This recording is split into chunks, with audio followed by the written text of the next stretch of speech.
এত সন্ত্রাসকারের মধ্যে দিয়ে এটা তো প্রমাণ করছে যে মানুষের মতামতকে তারা গ্রহণ করতে পারছে।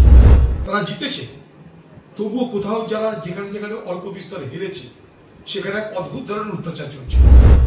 আমি হারার জন্য যেমন আফসোস নেই, সিদ্ধান্তের জন্য কোনো আফসোস নেই। পার্টির সিদ্ধান্ত যা হবে সেটাকে গ্রহণ করতে হবে, এটাই আমি জানি। নির্বাচনের সময়ও চলেছে। একটা পশ্চিমবঙ্গের সন্ত্রাসের দুটো ফারাক আছে।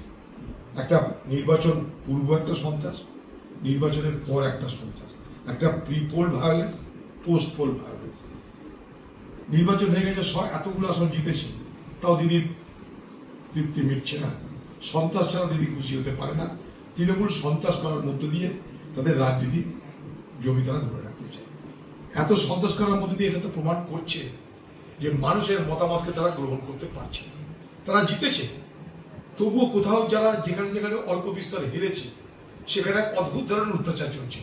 আপনি জানেন, গ্রামে শহরে যেখানে যেখানে জিতেছে বিপক্ষ দলের লোকেরা, সেখানে জল সরবরাহ বন্ধ করে দেওয়া হচ্ছে, বিদ্যুৎ সরবরাহ বন্ধ করে দেওয়া হচ্ছে। আপনি কোথায় আছেন?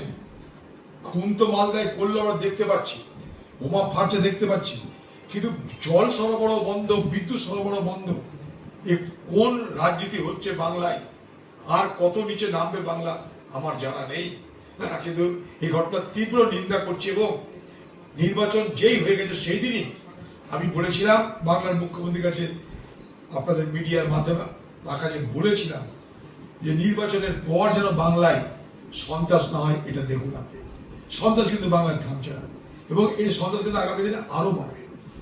এখন সন্ত্রাসের টার্গেট করা যায়, যেখানে যেখানে তৃণমূলের ভোট কমেছে সেগুলো এখন তৃণমূলের সন্ত্রাসের টার্গেট।